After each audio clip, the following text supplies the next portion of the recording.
शिवसेना के प्रवक्ता संजय निरुपम ने एक प्रेस वार्ता में कई संवेदनशील और राजनीतिक रूप से महत्वपूर्ण मुद्दों पर खुलकर अपनी बात रखी, चाहे वो वक्फ कानून का विवाद हो, मराठी स्कूलों में हिंदी अनिवार्यता का मुद्दा हो या फिर बाला साहब ठाकरे की आवाज का एआई से इस्तेमाल।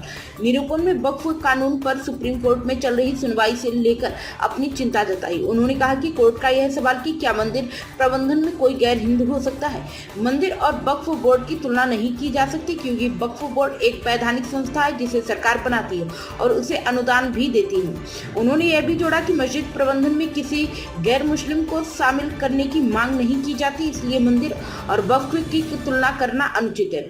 उन्होंने कहा कि कुछ लोग इसका फायदा उठा रहे हैं और सरकार को यह तथ्य कोर्ट में स्पष्ट रूप से रखने चाहिए।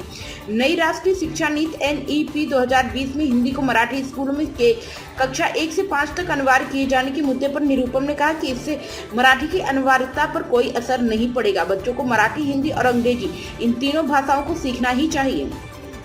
उन्होंने सवाल उठाया कि जब अंग्रेजी जैसे परदेसी भाषा को अपनाने में किसी को आपत्ति नहीं होती, तो हिंदी जैसे देश की भाषा को लेकर राजनीति क्यों हो रही है। उन्होंने MNS नेताओं पर तंज कसते हुए कहा कि उनके अपने बच्चे मराठी के साथ साथ जर्मन और फ्रेंच जैसी भाषाएं सीखते हैं, लेकिन हिंदी सीखने से परहेज करते हैं। वहीं उन्होंने बाला साहब ठाकरे की आवाज को आर्टिफिशियल इंटेलिजेंस से फिर से जीवित करने के प्रयास पर संजय निरुपम ने कटाक्ष किया। उन्होंने कहा कि अब उद्धव ठाकरे को AI से भाषण करवाना पड़ रहा है, जिससे साफ है कि पूरी पार्टी ही अब आर्टिफिशियल हो चुकी है। उन्होंने कहा कि अब ये दिन आ गए हैं कि उद्धव ठाकरे को अब AI से भाषण करने की जरूरत पड़ रही है।